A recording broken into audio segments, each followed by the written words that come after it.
got big balls. Shall we begin? #Faith Radio. Let's go. Let's go, everybody. Let's go. Good morning. Hold on to your butt. I love it, baby. Woo! Thank you. In your face, Milwaukee! We're happy for you. Come on! Now you see him! Now you don't!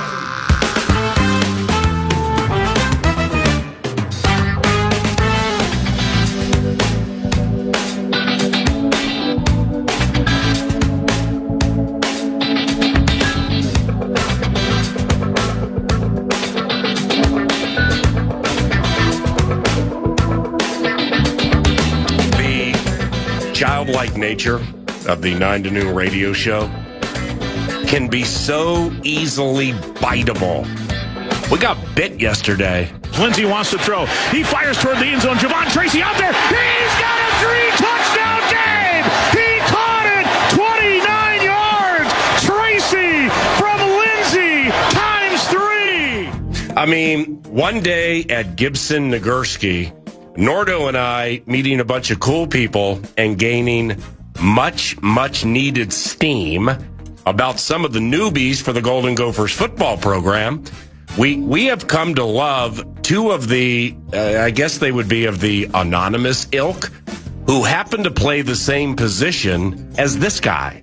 From about this spot, he found Jalen Smith in the first half. Lindsey waits out of the pistol. Straight drop. Has time. Throws toward the end zone. It is a diving attempt and caught! Touchdown! Jalen Smith! Back to the end zone. Walks it off on a baseball field. Grimmer just out here having a good time sounding high end. The right people are very, very, very happy with players named Noah Jennings, formerly of Cincinnati, and Zion Steptoe, who transferred from Tulsa. Yeah, the 9 to Noon presentation got bit with Sky Yuma-related optimism and steam, kind of the same way this guy bites opposing quarterbacks. From the 25-yard line, Johnson the back in the backfield. One timeout left for both teams. 7-6 Gophers. Nebraska from its own territory. 31 ticks left. Clock is stopped. The center is Justin Evans. Hovers over the football. Snaps to Raiola, who has a straight drop. Pressure comes from the left side, and Anthony Smith lands the sack all the way back at the 11-yard line. So, what are we on to here? Good, young, improving, wide-eyed quarterback with a big arm. One of the better D lines in the Big Ten. Sneaky depth at wide receiver. A tight end or two they adore. And experience in the secondary with the youthful vigor of a sophomore. I mean, this one blew 9 to Noon away a little bit yesterday, and it was off the microphone. They have the youthful vigor of a sophomore named Zach Harden, who somebody yesterday told us was better than Coy Parrish. Oh my gosh. Whoa! I got bit. Did you get bit? Good morning. Good morning. I did get bit, not just because of how impressive these players, these student athletes, these young men within the Gophers football program, but there's a lot of elements that are kind of shaping themselves into form at the right time. And it's on one end, it's midsummer because it's now, I believe, I haven't checked in with Brian Burns. I think it's 42 days until Eastern Illinois. But as we build this thing up and we get closer and closer to it, the quarterback has a chance to have a tremendous season. If the star running back stays healthy, catches out of the backfield, does his thing, he has the opportunity to have an awesome season. They have this Ryan Estrada cat, I believe, behind him as well. Yes. He may have gone to the same high school as Aaron Jones. There's an El Paso, I think, connection there. But he has the opportunity to have an impact early. Jalen Smith got to meet him. Let's go Scarlets, but let's go Gophers, as he's now leading some of those names you just mentioned. And defensively, whether we get to know a Harden, whether we get to continue to enjoy an Anthony Smith with potential NFL aspirations front and center as this season goes on. I was absolutely bit and super pumped for this season, so that when we're talking to PJ on Mondays after Saturdays, we're rooting for more W's than L's. And again, an opportunity for several big names to jump up and have tremendous years. First time 9 to noon ever has done one of those radio shows for Gophers Media Day, gaining the inside track and steam on the 2026 Golden Gophers football team. So if you're so inclined, here's a talkback. Those who follow the team and or the Big Ten. Now, it's too grandstandy to say they're going to win the Big Ten. All right? That's too grandstandy. But can they become a top 20, top 15-ish product at any point this season? Or is that too grandstandy? The season wins total was 5.5 for about 5 seconds. The Sharps smacked that right up to 6.5. Did so in a short amount of time, too. I mean, that's crazy. They'll, personally speaking, I mean, after getting bit yesterday, I think they're going to win that wager, too, by the way. 10 years with PJ Fleck. Given the obstacles this market provides and high-end history of not being top 15 or so stock, what do you think of the team and the work Fleck has done in a decade here? Talkbacks, free iHeart radio app. We'll take them next segment. The schedule. We need to relatively quickly learn how good are Washington, Michigan, Indiana, and Pennsylvania State University. You got any idea? Because I don't. No, I don't. Now, you have Penn State going through the coaching change. Do they just slot right back in? And I completely forget the name, and it's right What there. name? But James Franklin is out. Oh, the new coach? New head coach with the Nittany Lions. Yeah. How quickly that either changes. Is there a period of regression to ascension for them? Mm-hmm. I mean, Michigan's always going to be tough, but we get them here, PA, so why not us? Why not now? Why not 2026 with the Wolverines? Now, yeah.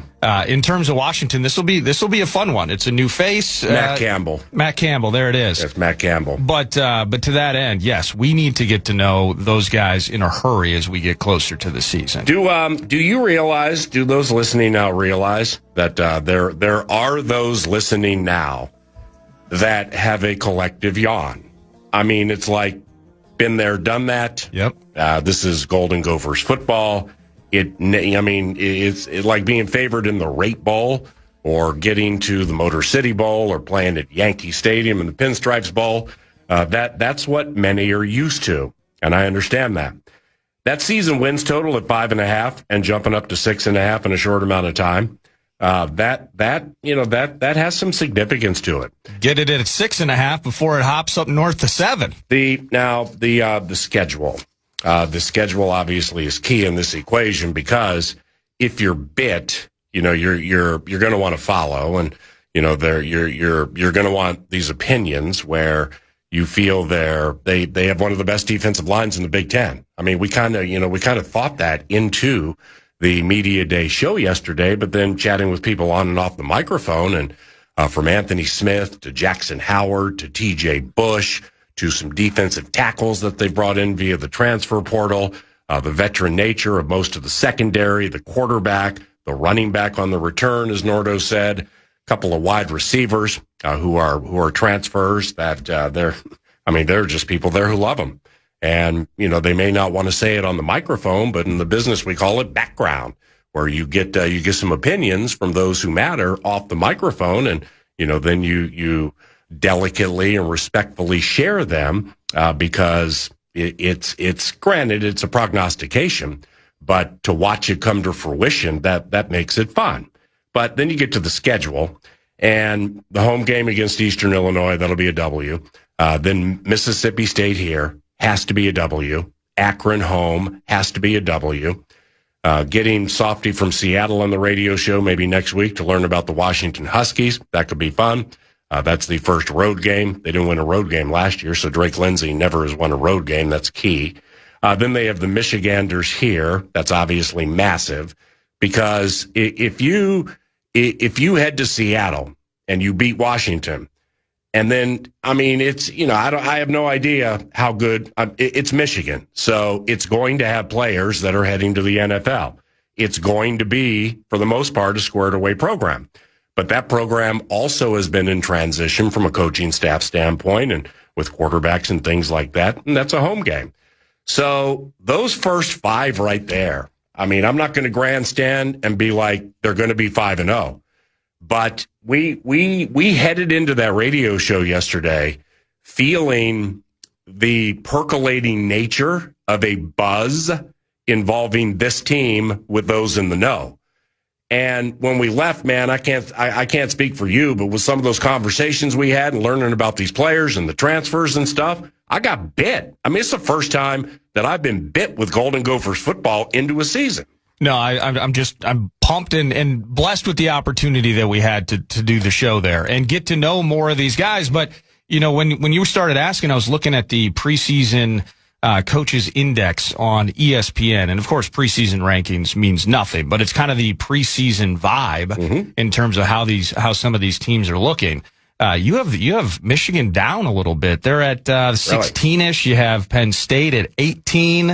I got to keep scrolling. I'm in the high 20s for Washington. So what about Indiana? They're both in very much like a prove it situation. Indiana, see, that's what I want to know about the Hoosiers is how you go post Mendoza. Yeah, and they lost at least one good receiver. They did, yes. And so, what is that, Omar? I forget what his name was. But I think it's Omar Epps. But a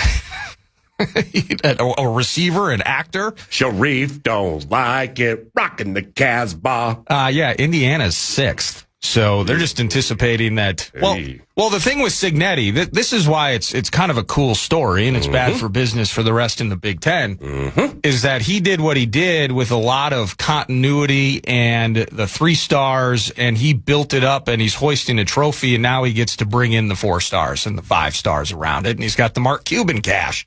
So Indiana, I guess, preseason-wise, they're vibing that the Hoosiers aren't going to miss a step, and that they're going to immediately be back in the mix among the big timers. So, and that's why the Big Ten, I'm interested to, as these talkbacks roll in here, if you are maroon and gold loving, but you feel like, man, we never won the West. We never find that 11-win season, lightning in a bottle. It is frustrating. We are just in the end looking forward to some sort of bowl and, the New Mexico Rate Bowl, things of that nature. I wonder how you feel about the fact that this Big Ten is only getting stronger, only getting more dominant to the degree of, again, we mentioned it yesterday, 3 consecutive national champions, 3 different teams from our conference doing it. The Ducks are right up there at the top along with the Buckeyes again. And you just kind of feel helpless. It's like, yeah, these games are fun. Love tailgating on Saturdays and doing the cheers and all of that. Minnesota. But in the end, are we playoff bound? Are we closer? And I believe a lot of people have frustrations about that as they move forward in the season, because everything's geared towards playoffs. All American sports, we're geared towards a postseason. We're geared toward being the last one standing at the end of a season. Right. And it just feels like that might be an impossibility, or at least a low possibility in 2026. Right. And that's very well put, because taking this program seriously for a majority of people listening right now, or college football pundits following locally or from abroad, I mean, it's with respect. Outside of that, I think 10-2 in 2019, it's, when it comes to being taken seriously, I guess that would be the, winning the national championship. That would be the ultimate in being taken seriously. And we're not making predictions here. We're not prognosticating they're going to win the Big Ten. We're not prognosticating that they're going to beat Washington, Michigan, Indiana, or Pennsylvania State University. What we're saying is we did something. We had the privilege to do something for the first time in the history of 9 to Noon yesterday, and it all worked the right way, and it wasn't subterfuge. I've been around enough subterfuge from a hype standpoint during X amount of years of doing this radio show at KFAN to read between the lines when somebody's trying to push a narrative that isn't necessarily realistic, but maybe could help the bottom line. That wasn't the case yesterday. It legitimately wasn't. And, you know, it's this Anthony Smith cat, man. I mean, I was blown away by not only his demeanor, not only his scholarly nature, the physicality with which he plays, but the quiet confidence a lot of people within this program have. And they're not going to get loud about it. And you're not going to hear PJ Fleck or Isaac Frichte or anybody within the program saying publicly, look, I guarantee you the former Cincinnati Bearcat Noah Jennings or the former Tulsa receiver Zion Steptoe, that's a combined 10 touchdowns. So you won't hear that publicly, and 9 to Noon is not saying that's going to happen. We are saying that over the course of time, we've chatted with a lot of people about a lot of things, and that was just authentic yesterday. It was just genuine, and it bit me. Golden Gophers football talkbacks for the first time in the fledgling history of the talkback machine. That's how bit we got. Have at it. We're playing them back next segment, and we care about what the devoted have to say. We care about what you have to say via the talkbacks. 9 to Noon is the only talkback friendly show of the core four. So in a zany way, the only opportunity for you to be heard specifically on this subject is right here. Golden Gophers football talkbacks, free iHeart app, very easy to follow. There's also an NIL side of it, name, image, and likeness. And that goes hand in hand with what we're talking about now. Win some big games and create legit buzz, and the wealthy will empty their pockets. They'll feel something they haven't felt since like they won and lost the Rose Bowl in 60 and 61. 60 and 61. But perhaps this all is fool's gold. Perhaps the football-related aside for so many listening right now, maybe it's a good team, but it's not a team that can crack the top 20 or top 15. With respect, and also not knowing a lot about the rest of the conference, which is, it's FICA, it's Fairness and Conference Act here. There could be some fool's gold to it, and that's just being fair. It's just they seriously are in a really, really good spot at so many key positions. So we need to figure out what the offensive line is all about. That was something that was left on the cutting room floor a little bit yesterday.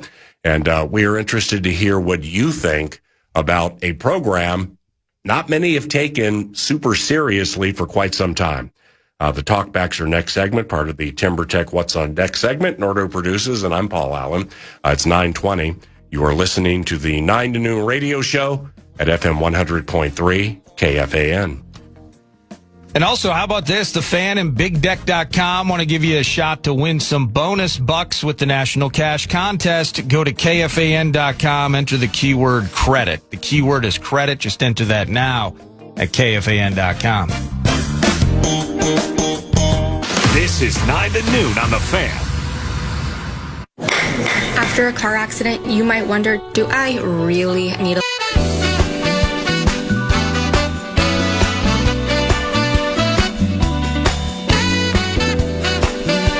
Hey, around the corner, we have compiled, it'll probably take a couple of segments, the NFC, let's call it the 5 who might fly, because you have 5 and fly, a baseball term, but 5 teams who were not able to soar into the postseason last year from the NFC.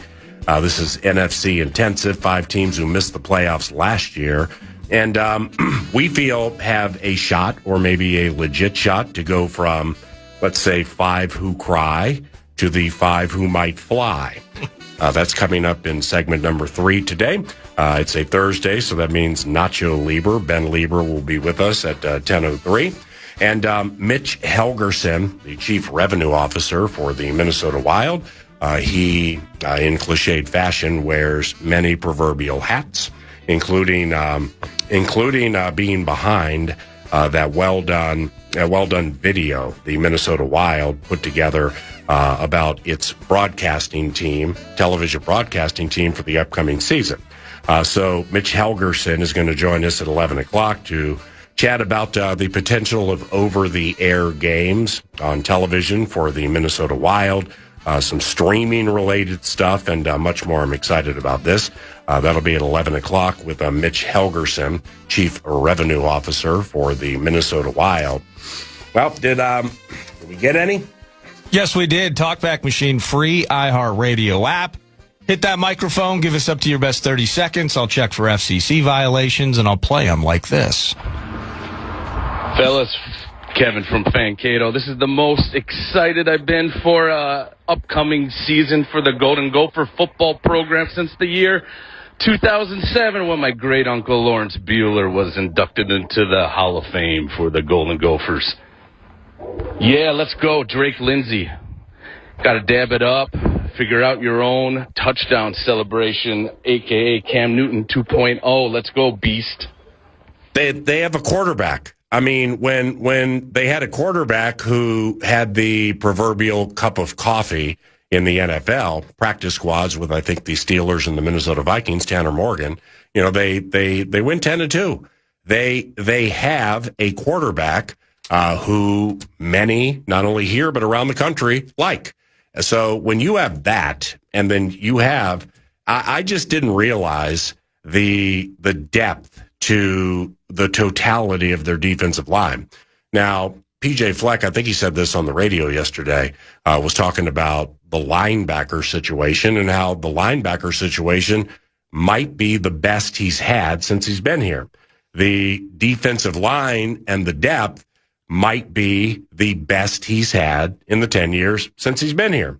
And by the way, there can be PJ Fleck related reaction to the 9 years of him being head coach of this team when you offer up a talkback at the free iHeartRadio app. So this, again, this is FIPA, Fairness in Predicting Act. We're not making any predictions there because we don't know enough about the conference, and we still honestly don't know enough about the team.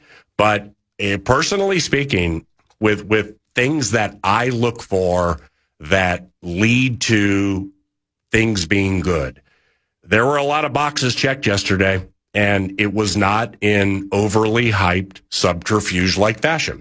This is a very under-the-radar situation within the Big Ten. So that's why you got to win your first 3 games.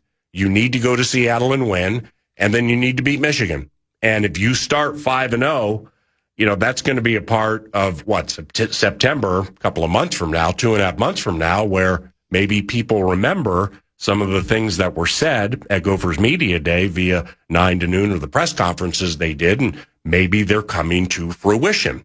But if not, then I guess it would be same old, same old. Talk back. APA, Superfly Superstar guy here. I've been listening since the temporary layoff to permanent payoff days.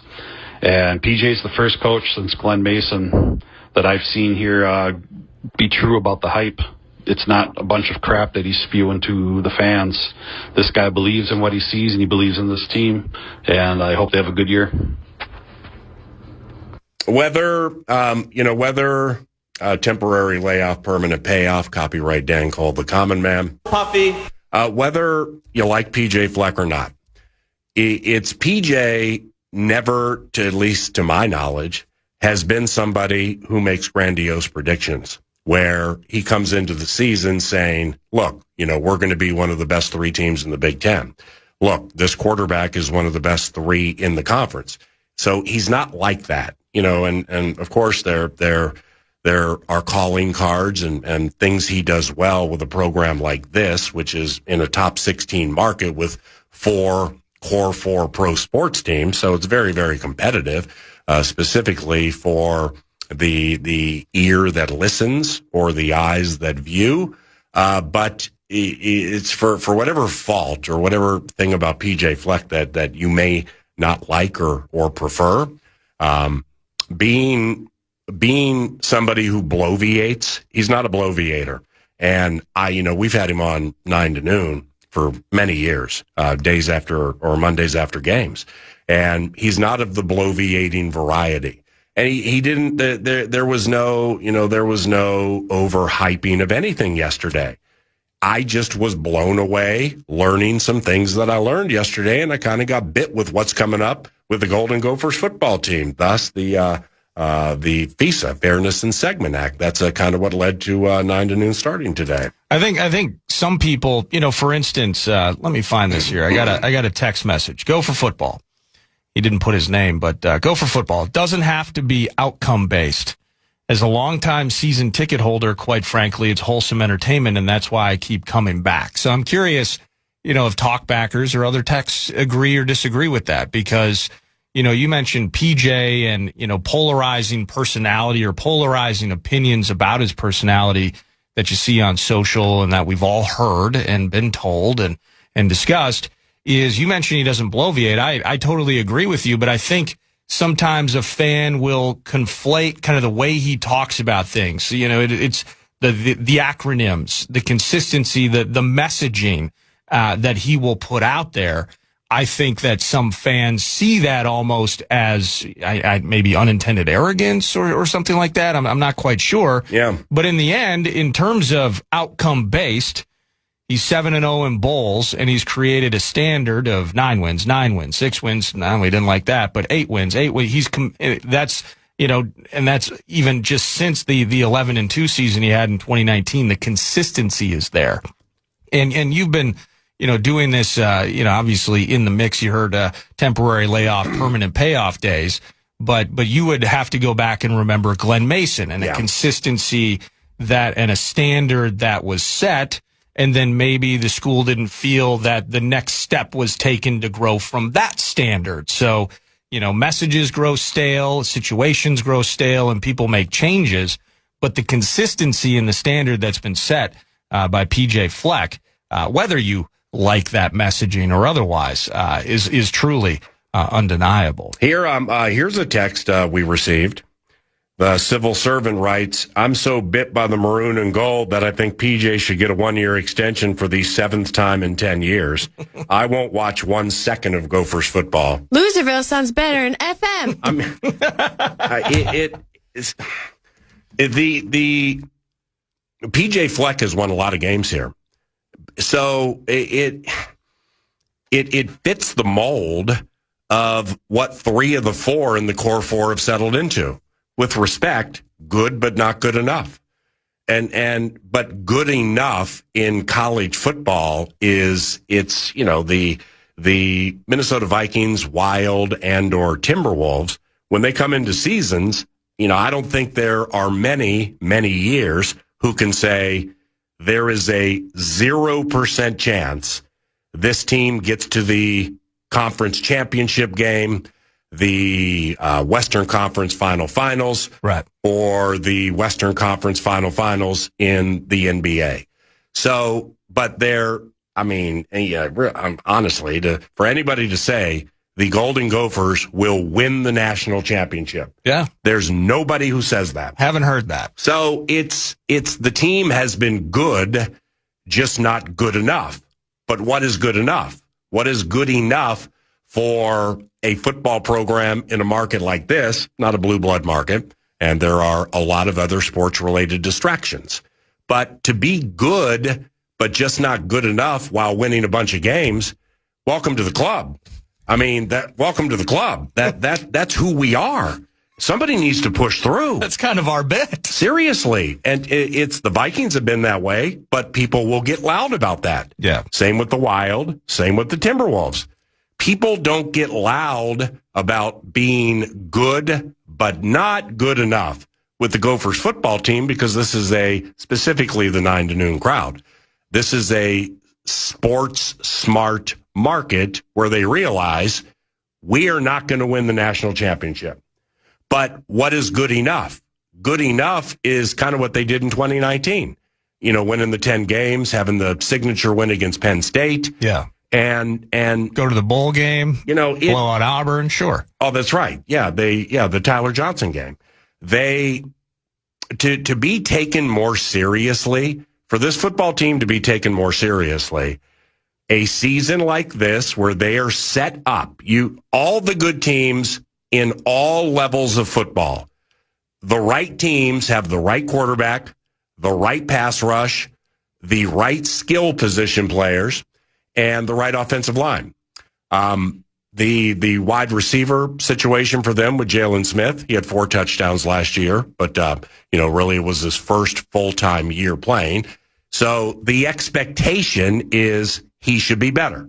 The expectation for quarterback Drake Lindsey is that he not only will be better, but if you want to enter top 20, top 15 conversation, that quarterback needs to go from good to very good. Yeah. And just the step, he needs to be one of those guys where the what's the guy's name, Paul Feinbaum or John Fine, the college football. Yeah, I know who you're talking about. Wonks are like, this is a pro football quality quarterback. Anthony Smith, the pass rusher, the defensive end / edge, well, he's going to be drafted next year, maybe in the first round. So you have that.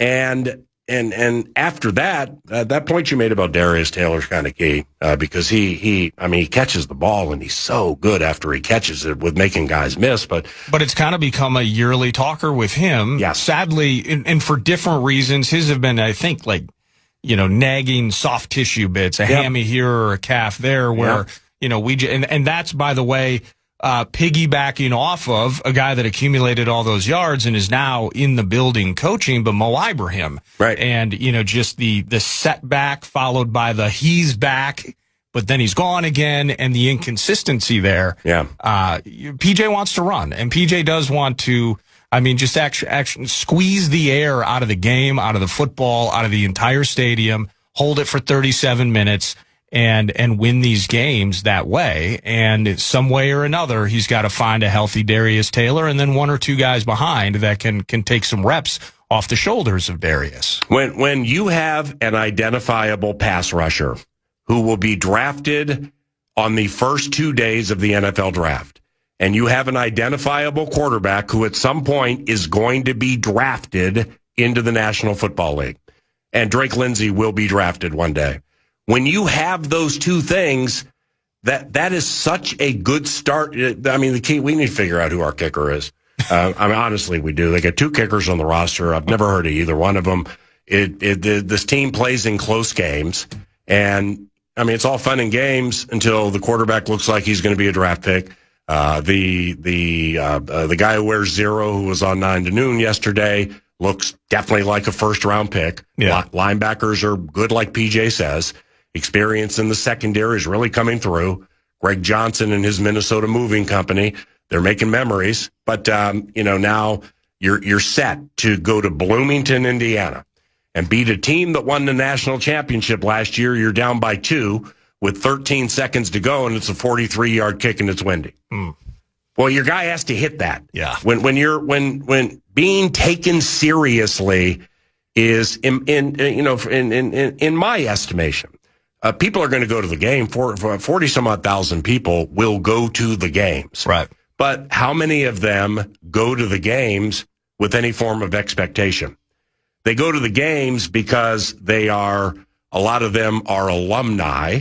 A lot of them, have followed Golden Gophers football and made it their favorite team for whatever the reason, while being pro sports fans 10 out of 10 times compared to the amateur game. But so being taken seriously is step number 1. And if you rattle off some upsets early in the season, it's self-fulfilling with the name, image, and likeness and the transfer portal, because then you may find it is easier not only to keep those you want to keep, but to get those you covet in upgrade-like fashion, not just patching holes, not just fixing things so you can get your number count up to 112. And if you do that, then that's when you pull in people like 9 to Noon. We follow Golden Gophers football. In my work with the Vikings, I miss a fair amount of games on Saturdays because of travel. And then I'll do the best I can to play Covenant catch-up on Sunday for the Monday PJ chat. But, I'm not going out of my way to make sure I watch those games when I'm in Hoboken, New Jersey, getting ready for a game against the Giants or the Jets the next day. Well, that's, personally speaking, and for those when it comes to appointment viewing, it's if you win the right games and you have a quarterback the nation is talking about, you will make time in your schedules to watch this team. You will, or to watch a team like that. So I'm just very, very curious to see where this goes. Absolutely. Let's rattle through some talkbacks here. PA, Puffy, Joe from St. Cloud. Puffy. Let's beat Iowa. Let's beat Wisconsin. Puffy. Something we haven't done in many, many years in the same season. Be a successful season in my book.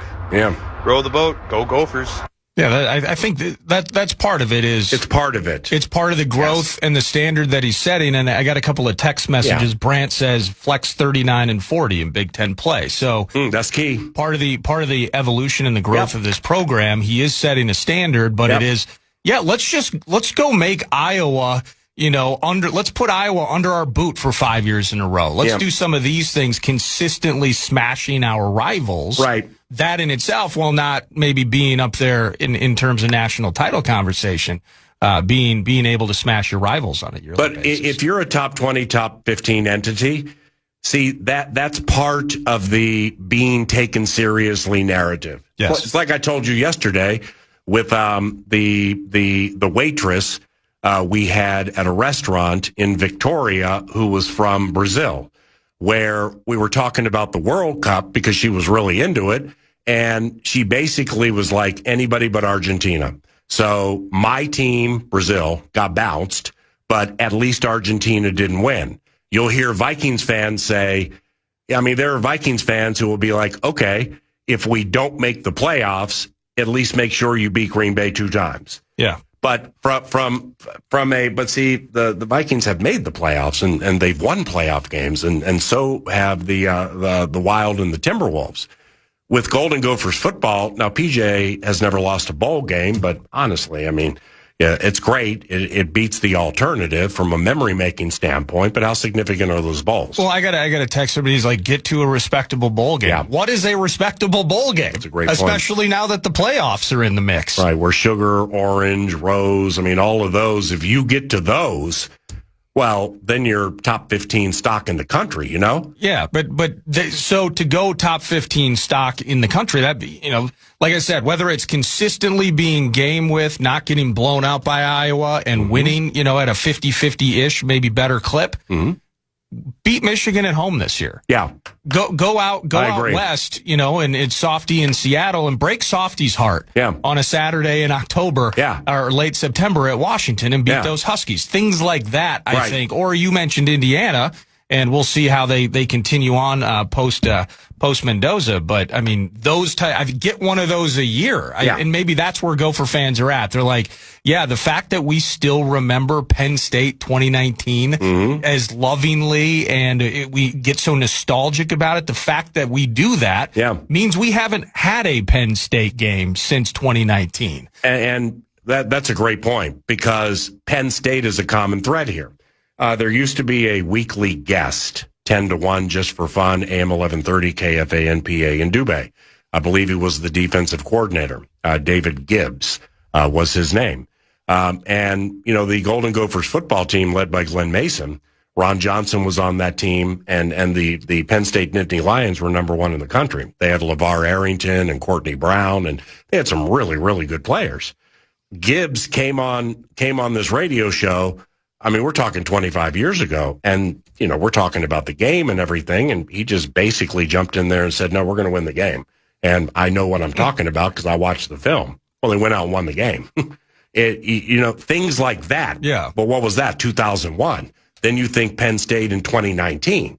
Too big of a gap to be taken seriously. That's right. The local group will not take the team seriously consistently if the diatribe or if the approach to every season is, I don't expect much, but make sure you beat Iowa and or Wisconsin. Right. So the beating Iowa and Wisconsin, it'll matter, not only because it's a border rival, but because it would be winning Big Ten games. It's pushing through that.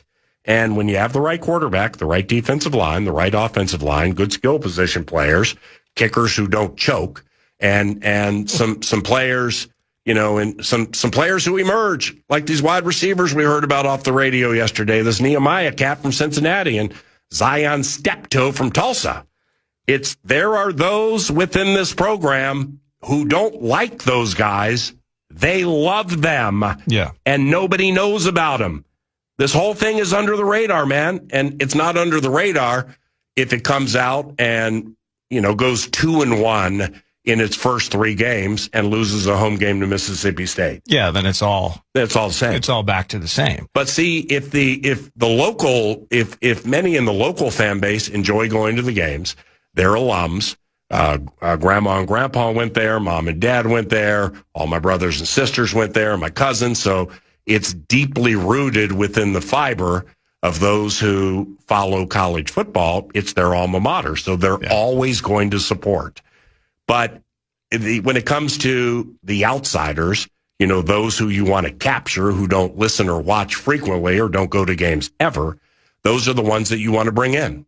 And if for a long time, this team has not been taken seriously to a certain level by the local fan base. You think when you roll into Washington that they're going to take you seriously? Absolutely not. Right. They may be like, yeah, nice quarterback, pass rusher who might go in the first round. We're happy for you. Yeah.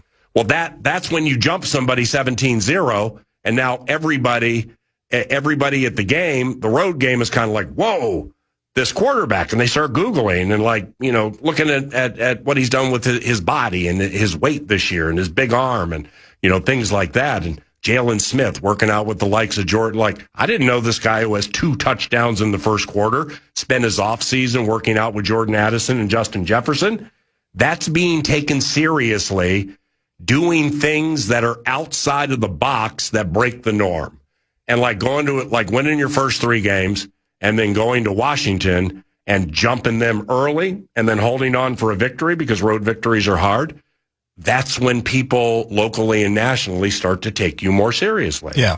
I wonder if it's helped the Gophers, too, in recent seasons. But the Vikings as an organization, just from what I've heard, have really been accessible during Kevin O'Connell's tenure with the Purple. People working out with each other in the offseason, collaborating, giving ideas, being support.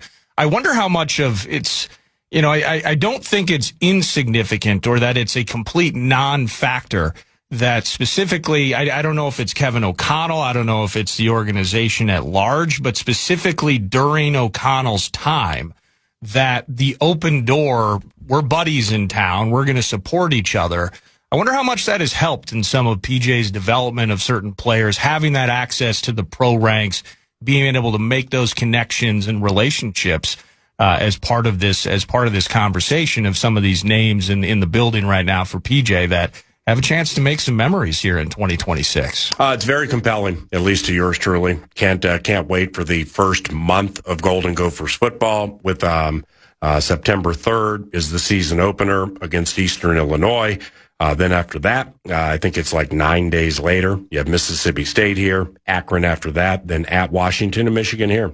So September 3rd through October 3rd, that's a 5 and fly right there, man. That where you're either going to fly one way or you're going to pummel to your metaphorical aquatic doom. And I'm really excited to watch this. Simply because of the things that we learned yesterday.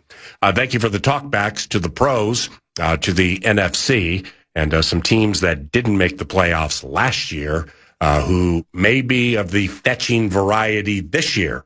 That's next, 9 to noon. More from the Minnesota Vikings box after this on The Fan. A lot of apps.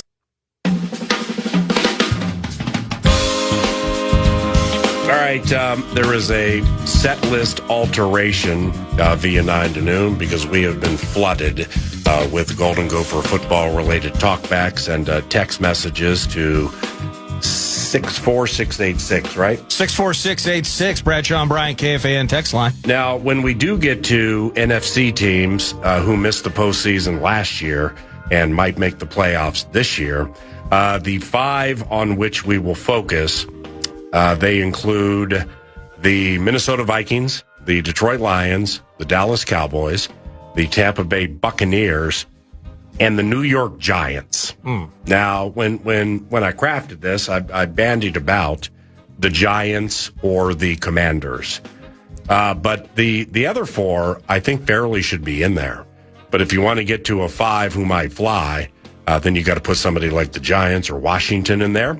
And that definitely will come up later, maybe pay it off tomorrow. But maybe I shouldn't be astounded by this, or maybe we shouldn't be surprised by this. But 9 to noon with these talkbacks, we've gotten a fair amount of Gopher football-related talkbacks. So let's just run through a bunch of them over the next 5 minutes, take a brief pause, and welcome Nacho Libre into the equation. And here they are.